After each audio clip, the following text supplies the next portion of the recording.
What if I told you that students are practicing literacy, but they just don't realize it? Literacy isn't just about reading, but also digital literacy. And many students are able to teach us that. They're making a seamless transition from what they do to what they need. Even more so, what if I told you we just need to explicitly point it out to create value in the fact that they are becoming more and more literate? Hey, everyone. Dr. Jones here with another episode of Seeing to Lead, the podcast designed to help leaders solve the everyday issues they confront. And the episode this week is part of the National Literacy Month with Riff campaign, a partnership between the B Podcast Network and Reading is Fundamental to host numerous productive conversations across our network of podcasts about developing kids' reading and literacy skills for life. And this week, I talked to Dr. Trish Stoll. Trish is an expert in literacy, and our conversation about literacy from the classroom level to the district level to the state level to the national level, where she offers her insights on how we can improve what we're doing right now and all areas in between. One of the most important things that stuck with me is her discussion about how to include the community. You have to listen to how her district brought in state and national resources that resulted in a community focused on increasing student literacy. Parents and teachers were sharing, and students truly became the center of the conversation. You're going to find a ton of value in this episode. So once you're done listening to this episode, I encourage you to subscribe, rate, and review it. And then share on social media with your biggest takeaway. But enough about that stuff. Let's get to hearing from Dr. Trish Stoll on Seeing to Lead. Teacher knowledge is powerful. Being a lifelong learner is powerful. And leaders should also engage teams in all decisions. And once they have the skills necessary, empower those teachers to lead. Delegate with trust without micromanaging, which is kind of hard to do sometimes. And then consider individual strengths and look for opportunities where specific teachers on your team can lead. I enjoy helping others find their greatness.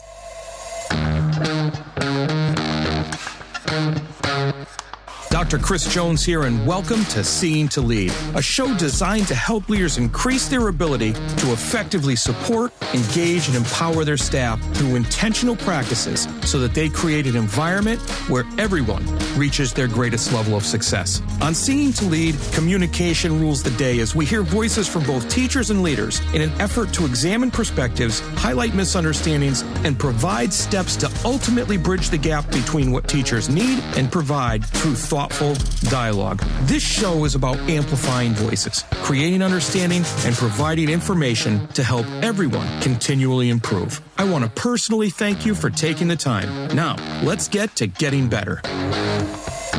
Dr. Trish Stoll is a dedicated and experienced educator who currently serves as the ELA curriculum specialist for the Gulfport School District in Gulfport, Mississippi. With over 2 decades of experience in the field of education, Dr. Stoll has held various roles, including general education teacher, visual arts instructor, literacy coach, and instructional coach. Her passion for implementing best practices in literacy education has made her a valuable asset in improving literacy for students in Mississippi and beyond. Dr. Stoll's commitment to continuous learning, research, and collaboration with other literacy professionals across the nation ensures that students receive the most effective literacy instruction possible. Holding an EDD in educational leadership, a specialist degree in instructional leadership, a Master of Science, and a Bachelor of Science in elementary education, Dr. Stoll has a strong educational background that informs her work in the field. Furthermore, Dr. Trish Stoll is a middle and early childhood art national board certified teacher, showcasing her expertise and dedication to the field of education. With her wealth of experience and qualifications, Dr. Stoll continues to make a significant impact on the literacy education landscape, striving to enhance learning outcomes for students and promote excellence in education. I am excited to talk to Dr. Trish Stoll today because, look, literacy is fundamental. I'm a strong supporter of an advocate for literacy and reading and education and think we need to focus more on it. And this episode is actually part of the B Podcast Network's campaign or a series, if you want to call it, for September on literacy. So, Trish, welcome to the show. Hi, Chris. Thank you for having me today. I'm happy to have you on, to have such an expert in literacy and with the past that you've had in education.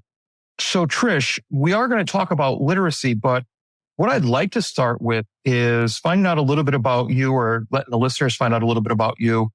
And so why don't we start with your superpower? What would you consider to be your superpower? All you need is love. The famous Beatles lyrics is my life mantra. That has been powerful for me in my work and personal life as well. Chris, I learned that everyone has an agenda. And as humans, we rarely consider the agendas of other individuals. When you step back and you try to see that it helps you to better understand the motives of others, that understanding or empathy has served me well in both aspects of my life.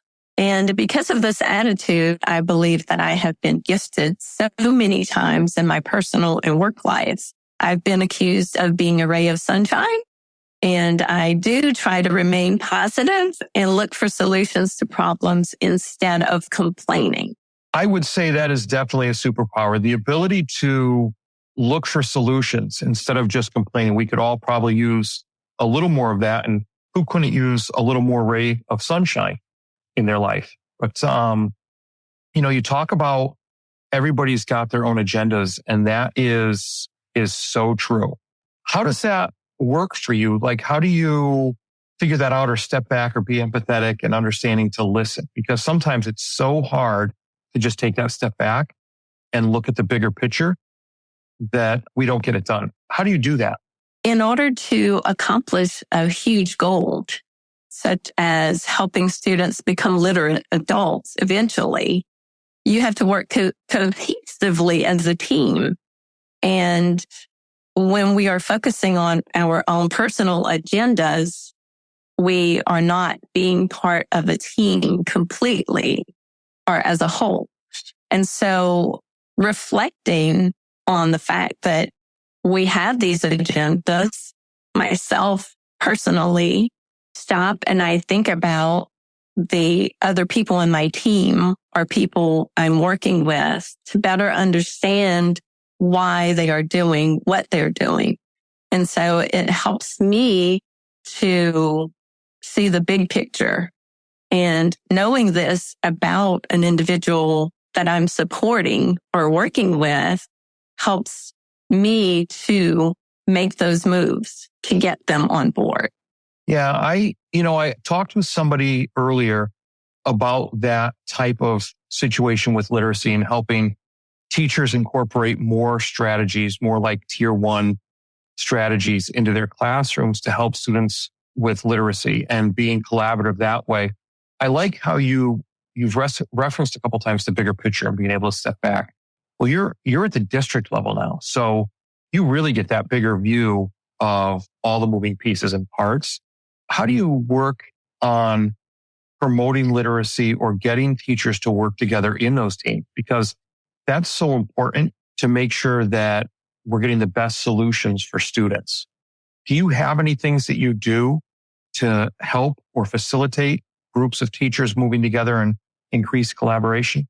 I think for me, this is a mindset that started as a classroom teacher. I quickly learned that it's not about the 4 walls of my classroom. There's a bigger picture. So the difference between a school teacher and a classroom teacher is the classroom teacher has cares and concerns about the students within those 4 walls. A school teacher cares about the whole of the school and thinks of tasks in terms of unity. So I think that carried over to my role as a mentor teacher working at other school sites. And now in this role as an English language arts curriculum specialist, I see that all of our schools, all of our classrooms, all of our schools need to work cohesively to accomplish this big goal of literacy throughout our school district. So with that mindset, I help and support individual teachers or teams of teachers or schools with professional development, including district-wide professional development in all areas of literacy, starting from the foundational skills to more higher order thinking skills. Supporting your teachers and students seems to be a struggle. They just don't seem to be engaged. You wish they would take more responsibility for their learning and culture of the building, but they just don't seem to be empowered enough to do it. So, my question is, have you checked out the book Seeing to Lead yet? It's all about creating a true educational experience where learning, growth, leadership, and community take center stage.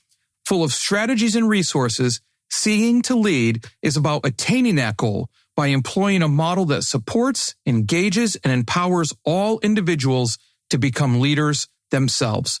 Pick up a copy today at seeingtolead.com. That's seeingtolead.com. Remember, you don't become a leader and then decide you need to support and recognize others more than yourself. It is the moment you realize it's about supporting and recognizing others that you become a leader. Seeingtolead.com. I like how when you're talking about the whole spectrum and you're talking about different professional development that is offered, how do we get to offering that professional development as leaders? So often we talk about this is a professional development we see that teachers need. This is a professional development teachers say they need. And sometimes those match up and sometimes they don't. Where if they don't match up, but it's something we see them as needing, such maybe as literacy, there's a lack of engagement or there's a lower level of engagement is probably a fairer thing to say. So how do you select those professional development topics? Is it through the teachers? Are they recognizing that on their own? Or is it through your drive that literacy is something central to what's needed? Part of our mission in my school district, our statement, what's best for children.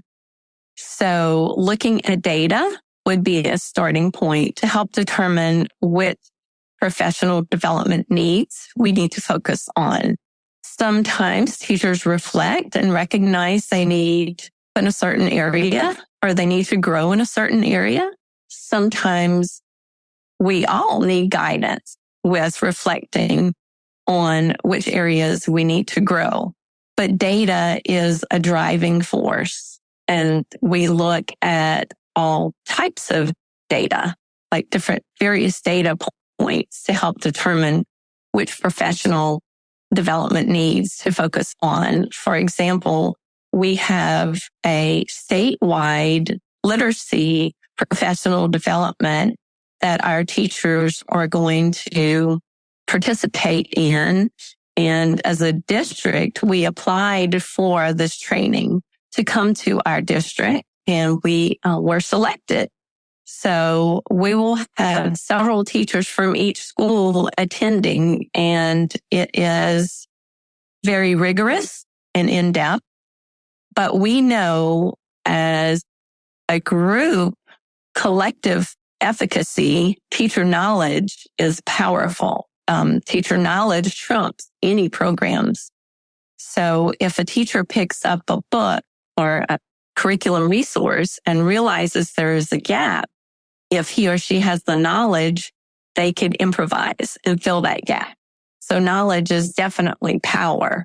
That's such a powerful thing to say, where you're really providing teachers the support they need so that they then get engaged in the instructional practices that need to be implemented in the classroom. I was, again, another person I was speaking to had said that people won't find joy or engagement in doing something unless they've been taught how to do it first. And I thought about that as how it pertains to students reading, but more importantly, how it pertains to supporting teachers. If we expect them to fill those gaps, like you said, there's two sets of knowledge there, right? There's the first one to notice there's a gap in the instructional materials they have. And then there's the skill to be able to fill that gap.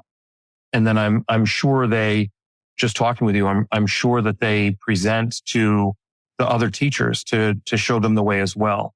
But was that the idea behind you reaching out to this state program, or was it a whole district recognition of we need to do this? It's definitely individualized. We have very strong teachers who have attended various courses, such as letters training and other development opportunities to grow in those areas, especially the foundational skills. We have new employees, new teachers, novice teachers, and teachers new to our district that may not have had those experiences. So it's definitely like the ripple effect. So you train a group of teachers and then they spread that knowledge. Do you do anything around when you're talking about them spreading that knowledge? I start to think a bigger picture.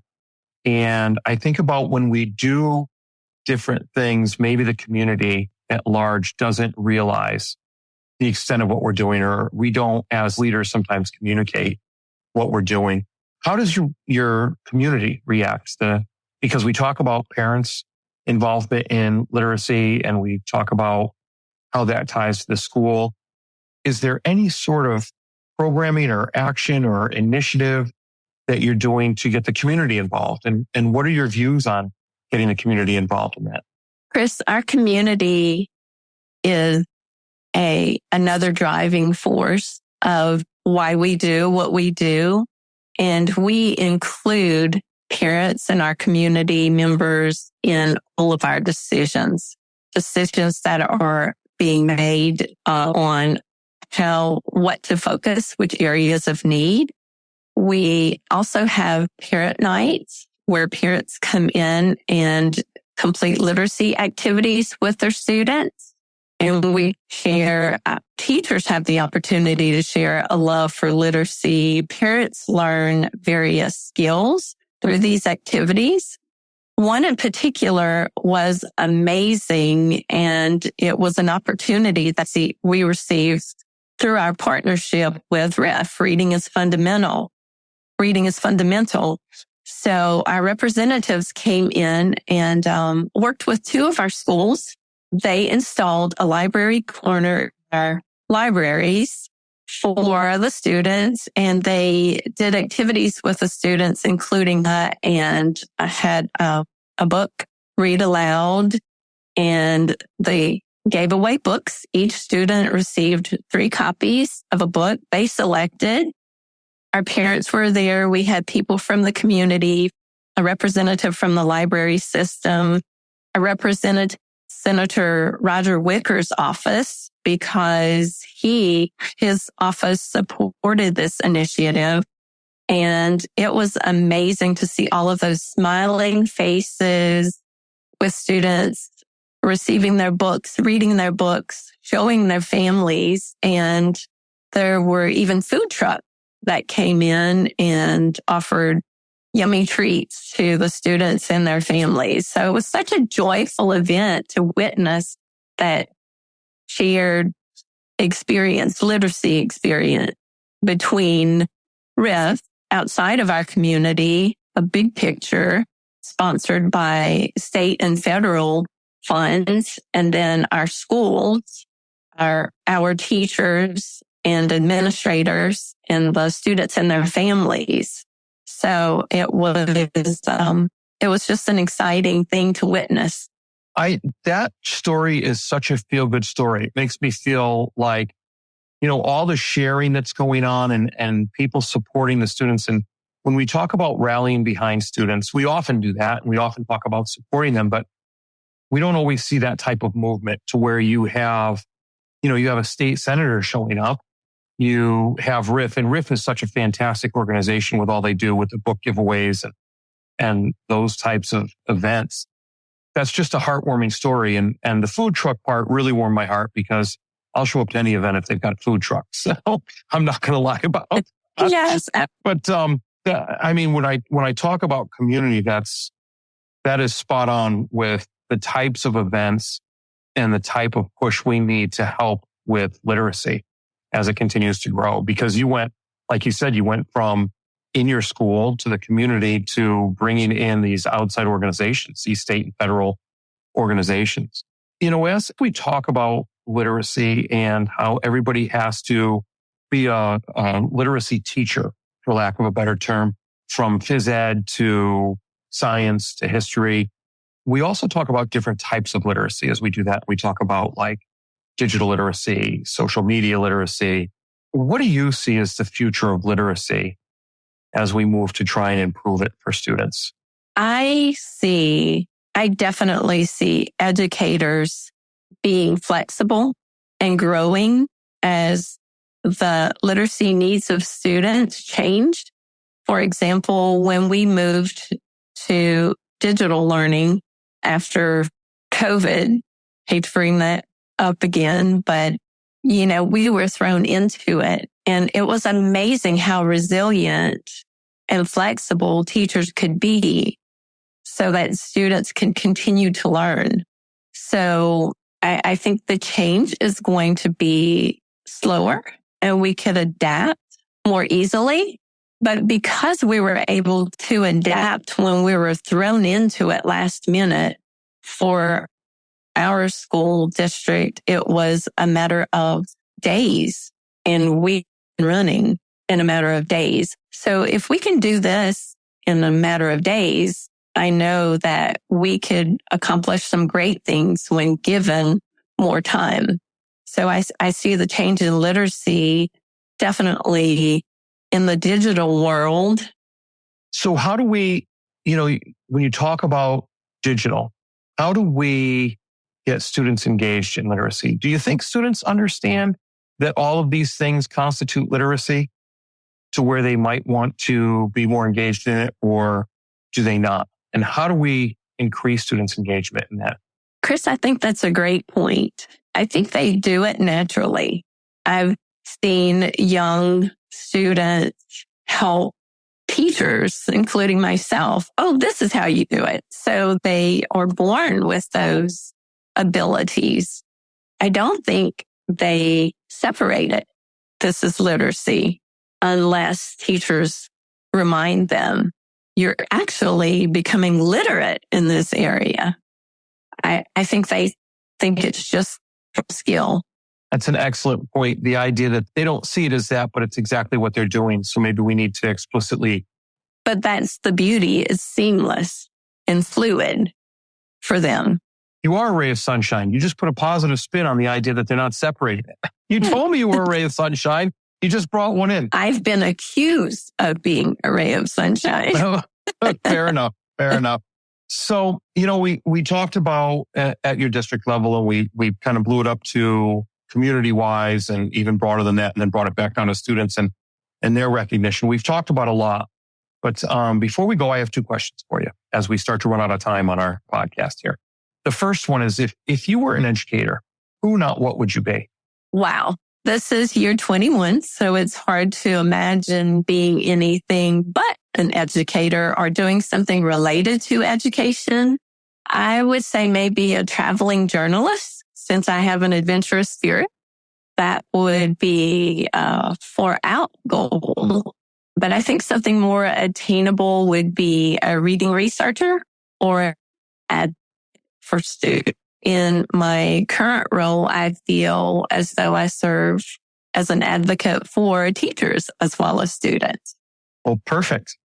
So that being said, as an advocate for teachers and students, what's the most important piece of advice you would give to leaders as they work to better support, engage, and empower those they serve? I think number one, never forget what it's like to be a teacher, an educator, that person in the classroom. As I said earlier, I prefer to use the word school teacher because that indicates that the individual's cares and concerns are not just limited to the four walls of their classroom and more of the building as a whole, all of the students and teachers in the building. Support your team by making certain that they have every opportunity to grow in their craft. And collective efficacy is powerful. I mentioned before that's something that we strive to do, making sure that our teachers have all the resources they need, opportunities to learn all that they care to learn and beyond. The effect size is strong in that area. Teacher knowledge is powerful. Being a lifelong learner is powerful. And leaders should also engage teams in all decisions.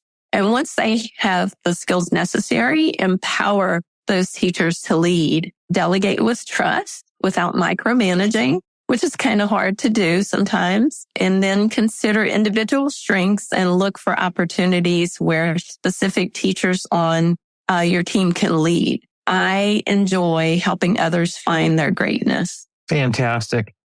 Trish, I can't thank you enough for coming on the show today and giving us all this information and advice and some different strategies that you use. If somebody wants to reach out to you for more information, is there a best place to reach out to you and get in touch with you? Absolutely. My personal email address is tcsarts@yahoo.com. I absolutely love networking.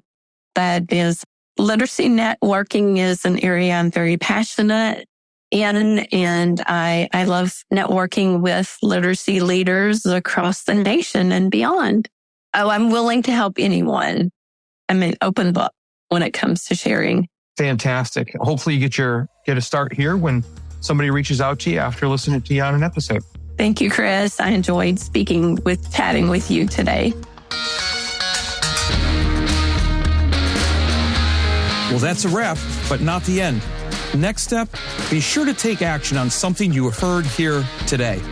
Hey, thanks for listening to the Seeing to Lead podcast. If you would like to connect for any reason, email me at drchrissj@gmail.com or catch me on Twitter at Dr. C.S. Jones. If you've gotten any value from the Seeing to Lead podcast today, you can help me and other leaders create a world-class environment through a teacher-centric approach by subscribing to the show, leaving an honest rating and review, and sharing this episode on social media with your most valuable takeaway. Also, one last thing. Have you had a chance to pick up my latest 5-star rated book yet? Grab your copy of Seeing to Lead anywhere you buy books or at seeingtolead.com.